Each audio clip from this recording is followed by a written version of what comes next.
할렐루야. 자, 우리 옆에 한번 인사하십시다. 사랑합니다. 축복합니다. 사랑하고 축복합니다.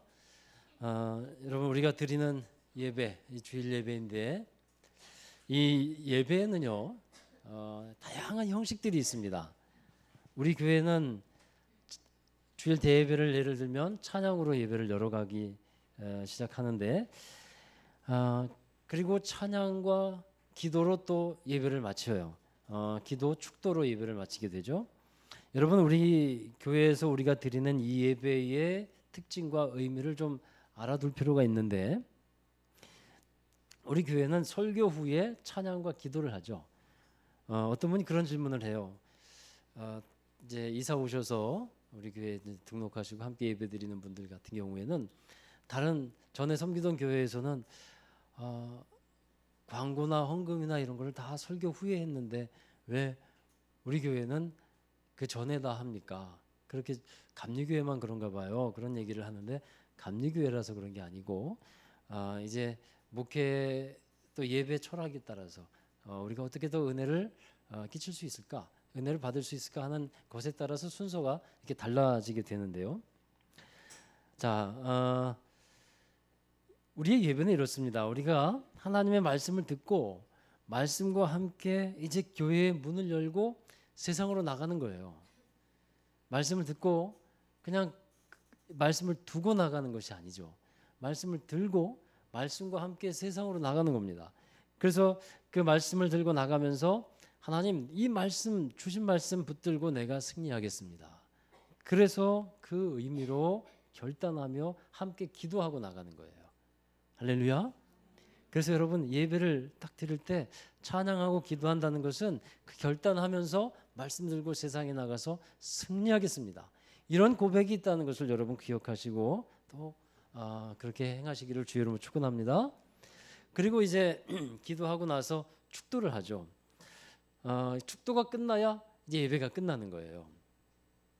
축도를 이제 제가 목사가 돼서 하지만 전도사 때는 축도하고 싶어가지고요. 축도권이 없어요. 전도사 때. 그러니까 축도하고 싶어가지고 참 간절한 마음들이 있는데 흔히 목사 한 소리 받으면 우리 선배 목사님들이 축도가 정말 귀하다, 잘해라 그런 말을 하는데 처음부터 이제는 그러잖아요. 근데 당황하면 시방언인지 이방언인지 뭐 그렇게 헷갈리게 막 한다 그래요. 그런 분들이 있는데.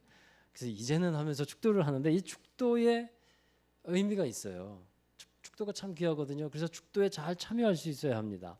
이 축도라는 것은 하나님의 약속이 있고 축복하심이 있는데 그것을 믿음으로 받아들이고 세상으로 나아간다는 거예요. 그런데 축도를 하고 나면요, 아주 가끔 놀라운 현상을 발견할 때가 있습니다. 축도를 하고 나면 휴거가 되는 분들이 있어요. 무슨 말씀인지 아시죠? 축도하기 전에 교회 문을 나서는 분들이 있어요. 바쁜 일이 있기 때문에 그러하겠지만 또 예배에 오지 않은 참여하지 않은 것보다 훨씬 낫지만요, 축도의 중요한 의미를 잘 알고 있어야 합니다. 그래서 축도는 하나님이 약속하신 언약을 확증해 주는 거예요. 확증해 주고 그 확증을 가지고 또 세상에 나가서 믿음으로 살라 하는 뜻인데, 신약 성경에도 보면 축도에 관한 여러 가지 말씀이 있습니다. 신약 성경 마지막 부분에 축도에 관한 말씀들이 많이 나와 있는데 이것을 제가 다 적지 못했어요. 한 세 구절만 골라서 함께 읽어보도록 할 텐데, 로마서 16장 27절 말씀 함께 읽으시죠. 지혜로우신 하나님께 예수 그리스도로 말미암아 영광이 세세 무궁하도록 있을지어다. 아멘. 또 고린도전서 16장 23절부터 24절, 주 예수 그리스도의 은혜가 너희와 함께하고 나의 사랑이 그리스도 예수의 안에서 너희 무리와 함께 할지어다. 고린도후서 13장 13절, 주 예수의 그리스도의 은혜와 하나님의 사랑과 성령의 교통하심이 너희 무리와 함께 있을지어다. 아멘. 자, 이렇게 또 다른 갈라디아서, 골로새서 다 축도에 관한 말씀들이 마지막 부분에 나오고 있습니다. 그리고 오늘 저와 여러분이 함께 읽은 이 본문의 말씀, 민수기 6장에도 축도가 나와 있어요. 이 축도를 아론의 축도라 이렇게 부르는데, 하나님이 모세에게 대제사장이었던 아론에게 축복을 선포해 줄 것을 말씀합니다. 그 축복의 내용은 이런 거예요. 먼저 24절에 보면 여호와는 내게 복을 주시기를 원한다. 그리고 너를 지키시기를 원한다라고 기도하고 있어요. 지금 아론이 축복 기도를 하고 있는데 여러분 우리가 알아야 될 것은 아론이 복을 주는 게 아니에요. 하나님이 복을 주시는 것임을 분명히 우리는 믿습니다. 하나님이 복을 주시기를 원한다. 이렇게 기도하죠. 그리고 나서 하나님이 지켜주심을 위해서 기도해요. 그렇습니다. 우리가 하나님의 자녀가 되었고 하나님이 우리의 아버지가 된다고 했는데 아버지가 자식을 지키고 보호하듯이 하나님은 우리의 보호자가 되시고 지켜주시는 분임을 믿습니다. 그것을 확증해 주시는 거예요. 이 축도가. 그리고 이어서 25절과 26절의 말씀 여러분 함께 보실까요? 함께 읽습니다. 여호와는 그의 얼굴을 내게로 비추사 은혜 베푸시기를 원하며 여호와는 그 얼굴을 내게로 향하여 드사 평강 주시기를 원하노라. 아멘. 이 두 구절의 말씀에서의 핵심은 은혜와 평강입니다. 신약 성경에서도 보면 사도 바울의 서신서를 볼 것 같으면 각 교회의 성도들에게 서신을 보내면서 사도 바울은 너희에게 은혜와 평강이 있기를 원한다라고 기도하고 있습니다.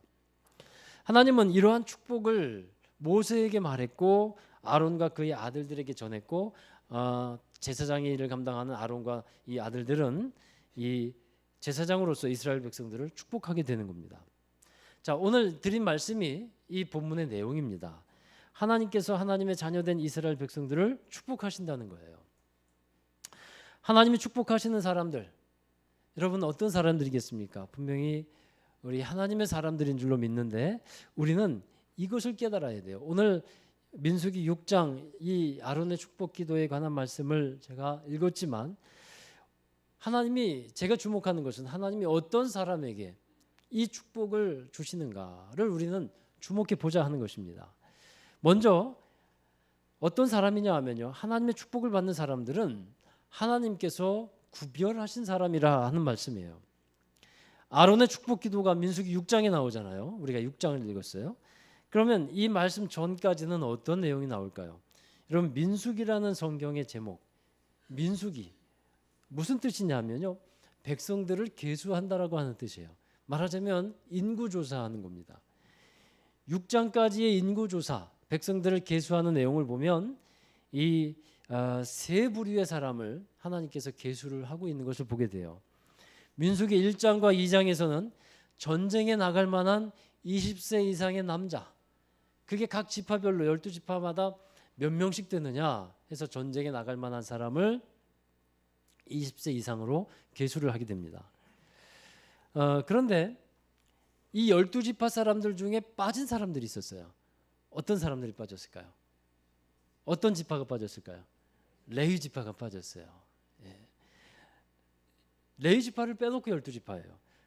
자, 여러분 하나님이 레위 지파 사람들을 빼놓은 이유가 있어요.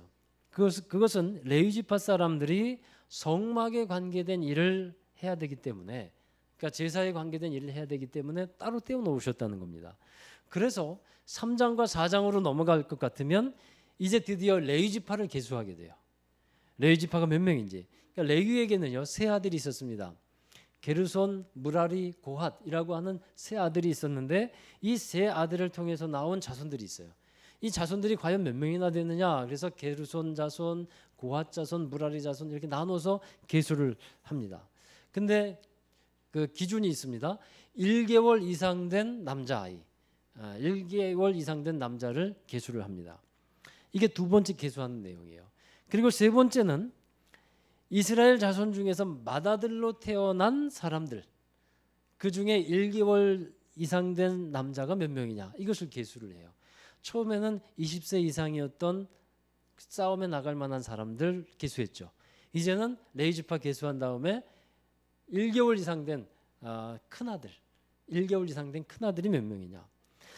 하나님이 왜 이렇게 1개월 이상 된 맏아들을 계수를 하라고 했을까요? 이것은요 이런 이유가 있습니다. 이스라엘 중에서 처음 태어난 사람은 다 하나님의 것이라 했어요. 첫 것은 다 하나님의 것이다. 이것이 대표성의 원리가 되는데 첫 것, 첫 아들을 하나님의 것으로 삼으셨는데 하나님의 첫 아들 자신의 것으로 그 첫 아들을 이스라엘 백성들의 처자들을 자신의 것으로 취하는 것으로서 그것에 대한 모습으로 레위 지파의 아들들, 레위 지파의 사람들을 1대1로 취하시는 거예요. 그러니까 레위 지파는 처자들이건 둘째건 상관없이 1개월 이상 된 사람들을 이스라엘 백성들의 처자들 수와 비교해서 1대1로 바꾸시는 겁니다. 자, 그리고 나서 이제 5장과 6장으로 넘어가요. 그러면 이스라엘 백성들을 드디어 이제 정결하게 하고 거룩하게 하도록 조치를 합니다. 자, 여러분, 그리고 나서 이 축복 기도가 나오는 거예요. 이 흐름들을 우리는 무시하지 말아야 합니다. 그냥 하나님께서 축복하신다 이것이 아니라 다 하나님의 사람으로 계수한 다음에 하나님께서 다 일일이 확인하신 다음에 그리고 거룩하게 하는 법을 알려주시고 그리고 거룩한 백성들에게 하나님의 축복을 내려주시고 있다는 것을 보게 됩니다. 여러분, 하나님께서 이스라엘 백성들을 계수했다는 것은 거룩하게 구별했다라는 뜻이에요. 하나님이 구별된 사람을 축복하시고 그들을 지키시고 그들에게 은혜와 평강을 주시겠다. 아론의 축복 기도를 통해서 확증해 주시는 겁니다. 할렐루야. 여러분, 하나님께서 이스라엘 백성들을 계수하신 이 말씀을 보면서 우리는 어떠한지 한번 생각해 보기를 원합니다. 하나님이 지금도 계수하실 거예요. 지금도 수를 헤아리고 계실 것입니다. 하나님이 계수하신다는 것은요, 무엇을 계수하냐면 나의 소유, 하나님의 소유, 하나님의 것, 하나님의 사람들을 하나님께서는 헤아리고 계실 것이라 하는 말씀이에요. 여러분, 이스라엘 사람들과 레위 지파 사람들을 계수하면서 하나님이 이렇게 말씀한 것입니다. 너희들은 내 것이다. 너희들은 내 소유다. 그 말씀처럼 지금 우리에게 하나님은 말씀하시는 것이죠. 내가 너희를 샀다. 내가 너희를 예수의 핏값을 주고 샀다. 그러니 너희는 내 것이라. 하나님은 지금 그 말씀을 우리에게 하고 계시는 겁니다. 여러분, 우리가 하나님의 소유가 되었다는 이 사실을 여러분 잊지 않게 되기를 주의 이름으로 축원합니다. 그러면 하나님의 소유가 되면 어떤 특징이 있습니까? 하나님은 하나님의 소유가 된 것을 거룩하게 삼으셔요. 거룩하게 만드시는 거예요. 하나님의 성전에 들어와 있는 것 거룩하게 하나님은 만들어 가시는 거거든요. 그래서 여러분, 교회에서 예배를 드릴 때 쓰이는 이 성구들을 이 기구들을 다 성구라 그러죠. 거룩한 성자를 붙이는 거예요. 이해가 되시죠? 이게 어느 강의장에 있으면 이건 그냥 강단 아니겠어요? 강연 뭐 강대 뭐라고 합니까? 이거를 그냥 강연 때 이렇게 말할 수 있지만 이것이 교회에서 하나님을 예배하는 하나님의 말씀을 선포하는 데 쓰이니까 이게 성구로 이름이 불려지게 되는 겁니다. 여러분들을 교회에서 뭐라고 부릅니까? 성도라고 부르죠. 어떤 분들은 그것이 그렇게 부담스럽대요. 나를 성도라 불러주지 마시고요. 그냥 교인이라 불러주세요. 여러분 그렇습니까? 교인은 덜 부담스럽습니까? 성도라고 하면 부담스러우세요? 우리는 성도가 되어야 하거든요. 거룩한 하나님을 믿는 사람들이 되어야 하는 겁니다. 여러분은 성도입니다. 할렐루야. 하나님의 소유 삼으셨다면 하나님께서 거룩하게 구별하셨을 것이고 여러분은 성도가 되는 것입니다. 자, 여러분 한번 말씀을 한번 생각해 보십시다. 하나님은 이렇게 말씀하셨어요. 내가 거룩하니 너희도 거룩해라. 이 거룩하다는 것은 무슨 의미일까요? 거룩하다는 것은 죄 가운데서 구별됐다는 의미입니다. 또 거룩하다는 것은 하나님의 형상을 회복한다는 것인데 내가 거룩하니 너희도 거룩해야 된다. 이것은 하나님을 닮아가는 성품을 갖고 있다라는 것입니다. 여러분 한번 물어보고 싶습니다. 거룩하십니까? 아멘입니까? 자, 이렇게 그럼 또 바꿔서 질문해 보겠어요. 구별되셨습니까? 할렐루야. 죄와 구별되셨습니까? 죄와 세상과 구별되셨습니까? 그게 거룩한 거예요. 하나님은 하나님의 백성들을 받아들여 주시기 위해서 이제 제사를 드리라고 했는데 제사 가운데 짐승을 제물로 잡아서 드리게 했어요. 죄의 삭슨 사망이기 때문에 죄인을 대신해서 짐승이 죽게 하셨고 그 짐승의 피가 흘려졌을 때 속죄함을 받았다라고 선포해 주셨어요. 여러분 예수님을 생각해 보십시다. 이제 율법의 완성이 되셔서 우리에게 영원한 속죄제물, 화목제물이 되셨습니다. 그리고 하나님은 예수님을 통해서 우리를 받아주셨다는 것입니다. 우리가 우리를 스스로를 거룩하게 할 수 있는 사람들이 아닙니다. 하나님의 은혜로 말미암아 우리는 믿음으로 의롭게 되었고 거룩하게 된 사람들인 줄로 믿습니다. 우리는 이 예수 그리스도를 믿는 믿음 안에 있을 때에 비로소 거룩하게 되는 것입니다. 그 믿음을 지키고 있을 때, 믿음으로 살아가고 있을 때 하나님께서 받아주시는 사람이 되는 것입니다. 여러분, 이것이 사실 은혜인 것이죠. 사실 하나님이 우리를 받아주실 만한 이유와 자격이 우리에겐 별로 없어요. 그럼에도 불구하고 하나님은 우리를 받아주셨습니다. 이게 얼마나 감사한 일입니까? 자, 그것을 다른 말로 말하면 하나님이 우리를 택해 주셨다라고 말하는 겁니다. 이번 지방예술연합성회 때 이 강사 목사님이 하신 말씀 중에 연관된 말씀이 있어서 그 부분을 함께 말씀드리려고 하는데, 마태복음 22장에 보면 혼인잔치 비유가 나오죠. 한 임금이 자기 아들을 위해서 혼인잔치를 열고서 사람을 초청합니다. 임금의 종들이 나가서 사람들을 불러옵니다. 그런데 어떻습니까? 사람들이 한결같이 다 사양하고 거절합니다. 한 사람은 밭으로 가야 한다고 말하고, 한 사람은 자기 사업을 하러 가고, 남은 사람들은 임금이 보낸 종들을 모욕하고 잡아 죽입니다. 그러자 임금이 그 마을을 진멸하고 그 마을 사람들이 혼인잔치에 합당하지 않다라고 말하면서 이제 거리로 나가서 사람들을 불러오라, 그렇게 말씀해요. 그래서 종들이 거리로 나가서 사람들을 불러오니까 혼인잔치에 사람이 가득하게 되었다 그랬어요. 그리고 주인이 이제 드디어 잔치자리에 나와서 보는데 그 중에 어떤 사람이 있었습니까? 예복을 입고 있지 않는 사람이 있었어요. 그래서 너는 어찌하여 예복을 입지 않았느냐라고 말하면서 그를 그 잔치자리에서 내쫓게 돼요. 그리고 주인이 하는 말이 이런 말입니다. 청함을 받은 사람은 많은데 택함을 받는 사람은 적다라는 말씀을 해요. 자, 여러분, 이 비유에는 세 종류의 사람이 나와요. 첫 번째가 청함 받은 사람이 나오고, 두 번째는 택함 받은 사람이 나오고요, 세 번째는 예복을 입지 않은 사람이 나와요. 기억해 보십시오. 청함 받은 사람, 택함 받은 사람, 예복을 입지 않은 사람. 청함 받은 사람은 이 비유, 원래 비유에서 누구를 말하는 것이냐면 유대인들을 지칭하는 거예요. 하나님께서 유대인들을 청하셨는데 그들이 거절했다는 거죠, 예수 그리스도를. 그 다음에 택함 받은 사람들은 누굽니까? 이방인들을 말해요. 바로 우리들을 말하는 겁니다. 하나님은 먼저 이스라엘 백성들을 하나님 나라에 초청하셨는데 그들이 받아들이지 않으니까 이방인들을 하나님의 나라로 불러들여 주셨다는 거예요. 그 사람들을 택함 받은 사람들이라 하는 겁니다. 따라서 우리가 하나님 앞에 택함 받고 나온 사람들이에요. 할렐루야. 여러분, 이것을 우리는 분명히 해야 합니다. 이것이 얼마나 크고 놀라운 사랑이고 은혜입니까? 하나님께서 우리를 택해 주지 않으셨다면, 기억해 주지 않으셨다면 우리는 하나님 나라의 잔치에, 하나님의 은혜에 들어갈 수 없는 사람들인 겁니다. 그런데 택함 받은 사람들 중에, 그 혼인잔치가 가득 찼다 그랬잖아요. 택함 받은 사람들 중에 어떤 사람들이 있다고요? 예복을 입지 않은 사람이 있었다는 겁니다. 그 예복을 입지 않은 사람은 어떤 사람일까요? 그 사람은 택함을 받았는데 은혜에 합당하게 살아가고 있지 않은 사람이에요. 예복을 입지 않았다는 것은 택함 받은 그 은혜를 받았고 잔치자리에 나왔는데 은혜에 합당하지 않은 삶을 살아가는 것을 하나님 예복을 입지 않았다, 그렇게 보고 계시다 하는 것입니다. 여러분, 하나님이 주신 이 큰 은혜가 있는데 그 은혜를 그냥 당연한 듯이 받아들이고 있는 사람들이에요. 이 예복에 대해서 요한계시록에서 해석해주고 있는 귀중한 말씀이 하나 있어요.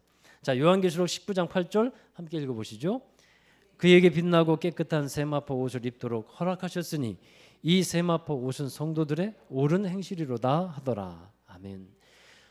세마포 옷, 예복은 옳은 행실이라고 하는 개념인데, 이 옳은 행실이라는 개념이 굉장히 폭넓고 다양한 의미가 있죠.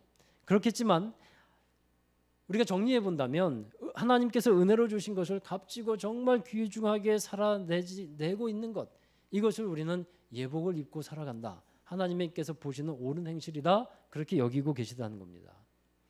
보네포라고 하는 신학자가 이런 말을 했어요. 값싼 은혜가 있다는 말을 했어요. 하나님의 은혜를 값없이 주셨는데 그것을 당연한 듯이 받아들이고 살아가면 그 값비싼 은혜를, 하나님의 그 값비싼 은혜를 값싼 은혜로 받아들이면서 살아가는 사람이 된다라는 것입니다. 그 값비싼 은혜를 값싼 은혜로 바꿔버린다는 거예요. 하나님이 거저 주셨으니까 그 귀한 것을 값으로 매길 수 없으니까 거저 주셨다고 말씀하는 건데 그것을 값비싸게 여겨야지 값싸게 여기지 말라 하는 것입니다. 하나님이 자신의 생명을 내어주시면서까지 우리에게 은혜를 주셨기 때문에 그 은혜를 감사하게 받으며 그 은혜를 갚아가는 심정으로 살아가야 할 줄로 믿습니다. 예복을 입었다는 것은 그런 거예요. 택함을 받은 사람들, 은혜를 입은 사람들이 그 은혜를 갚아가는 심정으로 살아가는 거예요. 그것이 예복을 입은 사람들이 모습인 것입니다. 여러분 구약 성경에 보면 하나님이 예복을 입게 하신 사람들이 있습니다. 제사장들이죠. 제사장들을 하나님이 예복을 입게 했어요. 이 제사장들은 하나님께 제사를 드릴 때에 거룩한 예복을 입고 나아갑니다. 우리도 하나님이 주신 은혜에 합당한 예복을 입어야 하는데 우리가 이 베드로전서에 보면 하나님은 우리를 거룩한 제사장이라 그렇게 칭하고 계십니다. 그러므로 우리도 거룩한 예복을 입어야 되는데 그 예복의 가장 기본 중에 기본이 뭐냐면요. 거룩함이라는 거예요. 거룩함을 우리는 생각해 보아야 합니다. 그러니까 하나님의 은혜를 입은 사람들이 은혜에 합당한 삶을 살아갈 때에 나타나는 모습이 뭐냐? 거룩함이라는 거예요. 그것이 예복을 입은 것이라 하는 것입니다.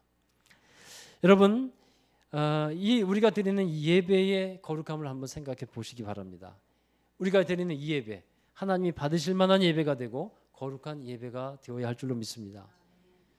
거룩한 예배를 드리자라고 하면 아주 정적이고 엄숙한 예배를 드려야 한다는 것을 말한다고 생각하는 분들이 있는데 그렇지 않고 이 거룩한 예배라는 것은 하나님 앞에 정결하고 감사하고 하나님을 기뻐하는 예배가 되는 거예요. 민수기에 보면 특별히 레위인을 정결하게 하고 거룩하게 하라고 말씀합니다. 왜냐하면 이들이 성전에 관계된 일들, 제사에 관계된 일을 하기 때문에 이들을 특별히 정결하게 해야 한다는 거예요. 그러니까 우리가 드리는 이 예배가 정말 하나님이 기뻐 받으시는 예배가 되기 위해서는요. 바로 이 모습이 필요한 겁니다. 우리 자신이 정결해야 돼요.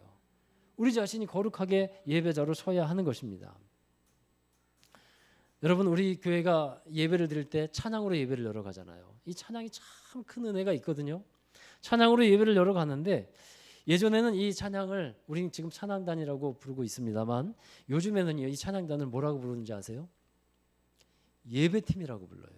예배팀. 그만큼 찬양하는 이들이 중요한 거예요. 왜냐하면 이 찬양하는 이들, 뭐 반주 또 연주하는 찬양단들 또 싱어들 다 모두가 다 앞에서 예배를 드릴 때 찬양을 할 때 귀중한 예배를 돕는 이들이라는 거예요.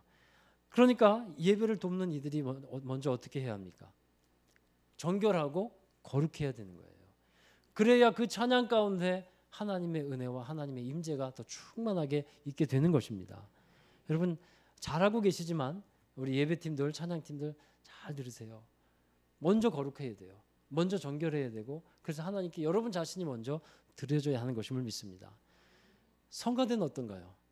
성가대도 예배를 돕는 자리에 있지 않습니까? 또 다른 사람 다 예복도 안 입었는데 여러분만 예복 입었네요. 예? 성가 가운 입었잖아요. 그러니까 더 하나님께 거룩한 예배를 드릴 수 있도록 여러분 자신이 먼저 구별되어야 됩니다. 마음이 구별되고 삶이 구별되어서 그 거룩한 자리에서 하나님을 찬양하는 성가대 되시기를 바랍니다. 그러면 여러분은 어떻습니까? 여러분 모두는 어떻습니까? 여러분 예배를 드리는 여러분은 당연한 거룩한 예배자가 되어야 할 줄로 믿습니다. 예전에 어느 교회에서 한 예배에 참석을 했는데 맨 뒤에 있던 분이 자꾸만 핸드폰을 쳐다보는 거예요. 예배를 드리면서 설교 시간에 자꾸 핸드폰을 보는 거예요. 그래서 이렇게 뭘 보나, 뭐 때문에 자꾸 핸드폰을 보나 했더니 핸드폰에 게임을 로딩해놨어요.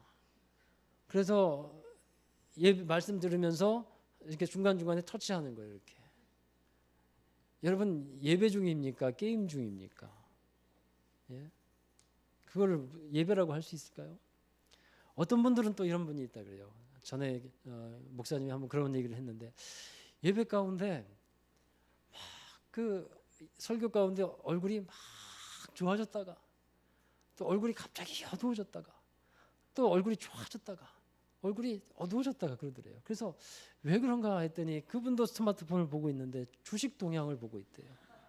주식이 올라가면 얼굴이 좋아졌다가 주식이 떨어지면 얼굴이 컴컴해졌다가. 여러분, 예배는 그게 거룩하다고 전혀 인정할 수가 없겠죠.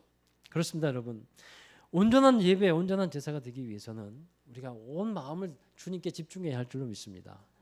거룩한 예배는 어떤 예배냐면요, 정성된 예배예요. 구약 성경에 보면 제사를 드리기 위해서 정말 정성껏 세심하게 모든 것을 준비합니다. 제물을 드리는 것만 봐도 병든 것, 저는 것 다 이렇게 조사해봐 가지고 그런 것 온전하지 못한 것은 하나님께 드리지 않아요. 온전한 제사가 되도록 최선을 다해서 준비를 합니다. 마음과 뜻과 힘과 정성을 다해서 하나님께 제사를 드리는 거예요. 여러분, 말라기서를 읽어보세요. 하나님께서 왜 그 말라기서에서 예배드리는 그 이스라엘 백성들을 책망합니까? 총독에게도 그 귀중한 것을 드리면서 심지어 하나님께 예배드려 나오면서 병든 것들이고 저는 것들이고 형식뿐만 남아있고 마음이 드려지지 않는 예배를 드린다고 해서 말라기 선지자를 통해서 그 사람들을 책망하고 있어요. 오히려 말라기 선지자를 통해서 말씀하는 것은 뭐냐면 누가 이 성전문 좀 닫았으면 좋겠다라고 하나님께서는 그렇게 말하고 있는 것을 봅니다. 여러분, 우리가 하나님께 드리는 이 예배가 정말 하나님이 연락하시도록 기뻐하시도록 우리 마음과 힘과 정성과 뜻을 다해서 드리는 예배가 되기를 바랍니다. 그것이 거룩한 예배예요. 그래서 마음도 좀 차분하게 준비해서 나오고 또 정성껏 예배도 준비해서 나오고 예물도 정성껏 준비해서 드리고 예배 가운데 맡은 부분이 있으면 정성껏 준비하는 것, 이것이 거룩한 예배자의 모습이라 하는 겁니다. 그때 하나님께서 축복하시는 거예요. 그리고 거룩함은 주님을 기뻐하는 겁니다. 거룩한 예배라고 해서 아까 말씀드렸듯이 아주 조용하고 근엄하고 정적인 예배를 생각하는 경향이 있는데 이 거룩함은 하나님을 기뻐하는 마음이거든요. 다윗이 언약궤를 다윗성으로 갖고 들어오면서 하나님과 함께 있는 것이 너무도 기쁘니까 그 기쁨을 주체할 수 없어서 언약궤 앞에서 기뻐 춤을 추며 찬양하지 않습니까? 그 기쁨을 주체할 수 없어서 춤을 추는데 바지가 홀라당 내려가는 것도 모르고 춤을 췄어요. 여러분, 바로 그 모습이 뭔지 아세요? 그게 거룩함이에요. 하나님을 기뻐하는 것. 그것이 거룩한 예배자의 모습입니다. 그래서 우리가 예배 가운데 정말 전심으로 주님을 기뻐하고 주님을 찬양하고 기쁨으로 주님을 예배하는 것, 이게 거룩한 예배자의 모습인 줄로 믿습니다. 그 예배를 드려야 하는 거예요. 그리고 거룩함에 대해서 또 중요한 것이 하나 있습니다. 여러분, 예배의 거룩함도 중요하지만 성경은 삶 속에서의 거룩함도 강조하고 있어요. 오히려 우리 예배의 성패는 거기에 달려 있어요. 우리의 삶 속에서 얼마나 거룩하게 삶을 살았느냐, 구별되면서 삶을 살았느냐에 따라서 이 드리는 예배가 정말 하나님께 기쁨으로 드릴 수 있는가 아닌가가 결정되어지게 됩니다. 여러분의 삶 속에서도 거룩하게 구별되시기를 주의 이름으로 축원합니다. 세상에서 살아가고 있잖아요. 그 세상은 죄가 많습니다. 유혹이 많습니다. 그러나 죄 가운데 살지 않고 그 유혹에 휩쓸리지 아니하고 하나님의 뜻 가운데서 하나님의 말씀을 붙들고 하나님이 기뻐하시는 삶을 살아가야 하는 것입니다. 거룩한 구별된 하나님의 사람은 거룩한 삶을 살아가게 되는 것인데, 말씀 한 구절 보십니다. 고린도전서 6장 20절 함께 읽어봅니다.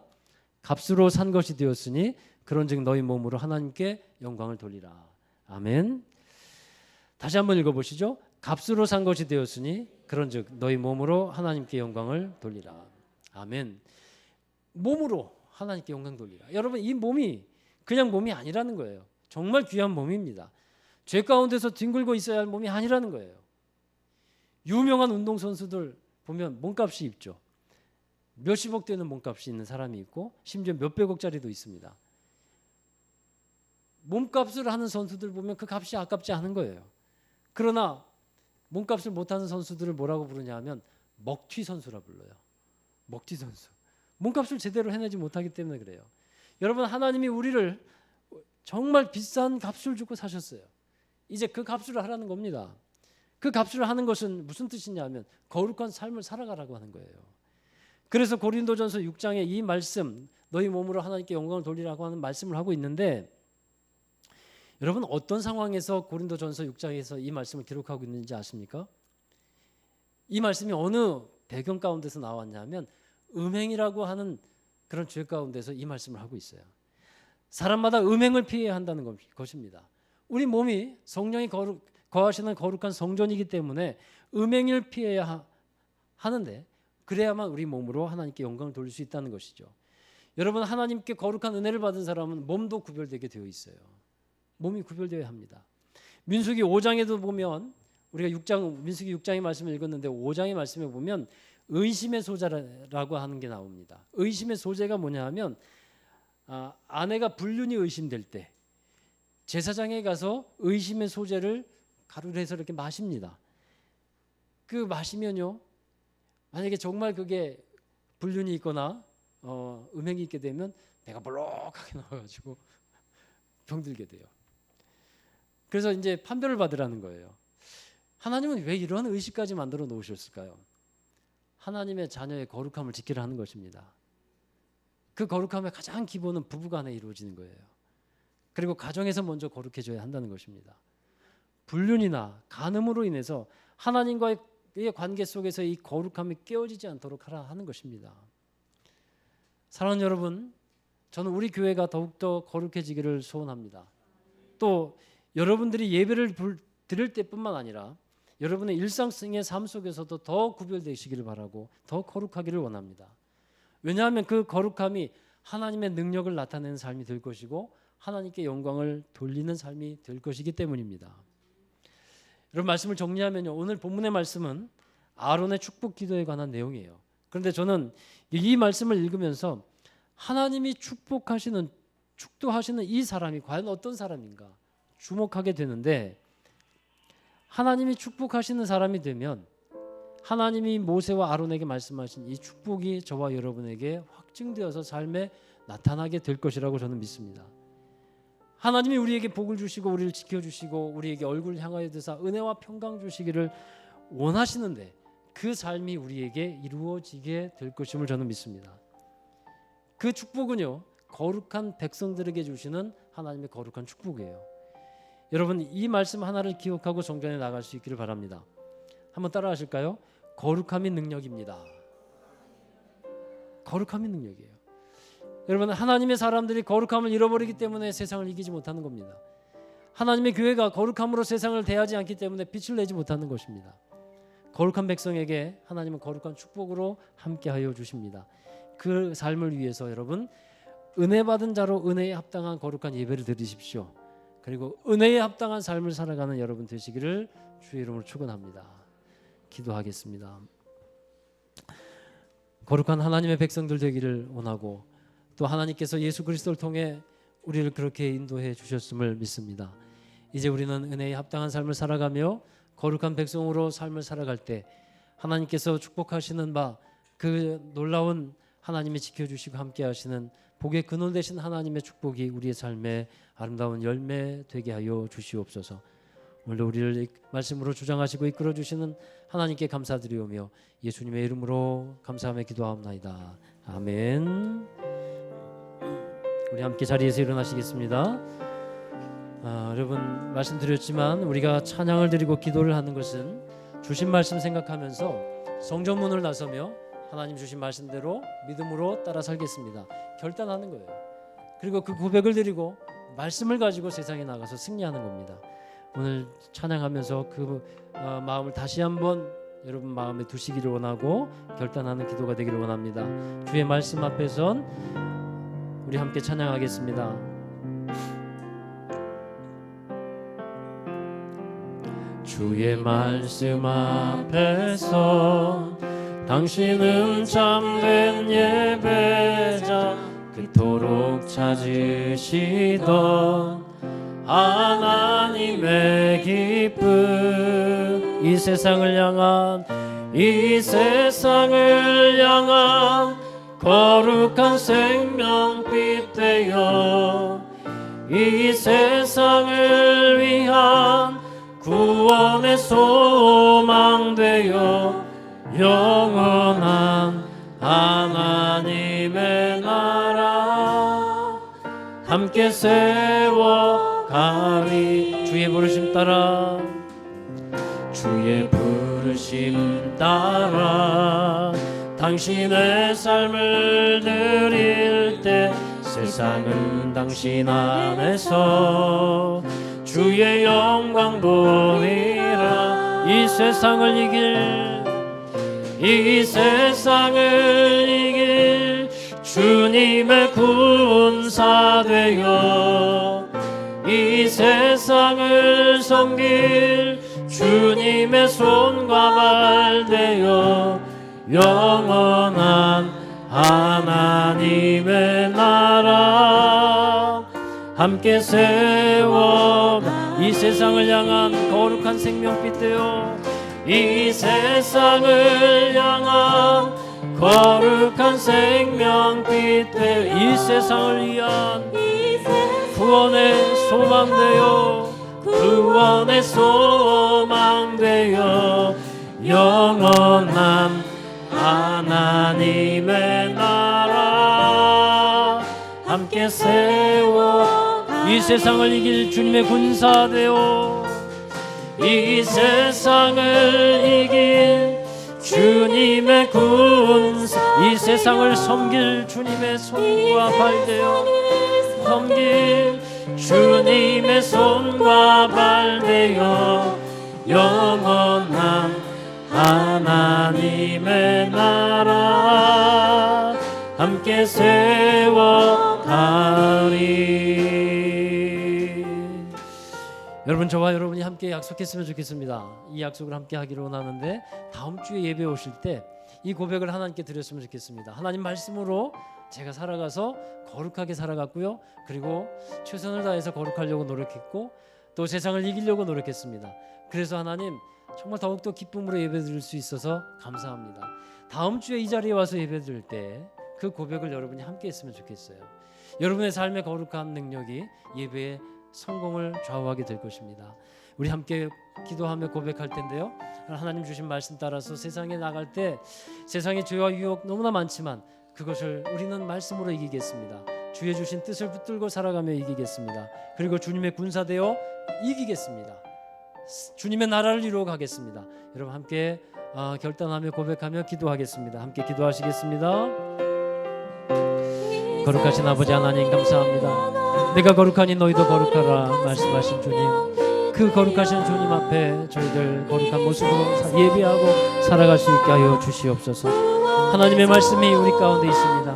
그 거룩하신 말씀으로 우리를 거룩하게 하시고 새롭게 하여 주셔서 이제 세상으로 나가 흩어질 때에 주님의 말씀 붙들고 승리하는 모든 성도들 되게 하여 주시옵소서. 가정에서 거룩함을 회복하게 하시고 우리의 삶 속에서 우리 일터에서 거룩함을 회복해 나갈 수 있게 하여 주시옵소서. 하나님, 거룩함은 주의 능력임을 믿습니다. 거룩함이 세상을 이기는 능력임을 믿습니다. 이 죄 많은 세상 가운데 살아가면서 우리가 죄 가운데 살지 않게 하여 주시옵소서. 거룩한 주의 말씀을 붙들고 하나님의 말씀 이름을 높여드리며 주의 영광을 돌려드리며 값으로 사신 우리 몸이 정말 하나님께 귀한 영광을 돌리는 귀한 몸이 될 수 있게 인도하여 주시옵소서. 우리 삶에 놀라운 하나님의 영광이 함께 있기를 원합니다. 하나님께 쓰임받는 삶이 되기를 원하오며 우리가 다음에 와서 함께 예배할 때 하나님께 승리의 예배를 드릴 수 있도록 주여 역사하여 주시옵소서. 거룩하신 주님의 이름을 찬양하며 거룩하신 주님 앞에 예배드리게 하신 하나님, 우리가 예배를 통해서 주의 말씀을 통해서 다시 거룩한 은혜를 사모하고 나아가게 하여 주심을 감사드립니다. 우리가 세상으로 이제 나아가며 성전문을 나아갈 때 하나님, 우리가 주의 말씀을 들고 나아가게 하시고 이제 그 주신 말씀 붙들고 세상에 나아가 승리하게 하여 주시옵소서. 많은 세상의 유혹과 죄악들이 많은 그 속에서 우리가 물들지 않게 하여 주시옵소서. 정말 우리 마음을 먼저 거룩하게 구별하게 하여 주시고 주의 성전임을 믿고 주의 말씀과 함께 주님과 함께 기쁨의 삶을 살아가는 우리 성도들 되게 하여 주시고 모든 삶의 여러 가지 일들 속에서 주의 거룩함의 능력으로 승리해 나갈 수 있도록 도와주시옵소서. 우리 또한 이 예배 드리는 예배가 거룩한 예배가 날마다 드려지기를 원합니다. 구별된 예배가 되게 하시옵소서. 우리의 마음과 힘과 뜻과 정성을 모아서 최선으로 드리는 예배가 되게 하여 주셔서 주님이 기뻐 받으시는 예배가 되게 하여 주시옵소서.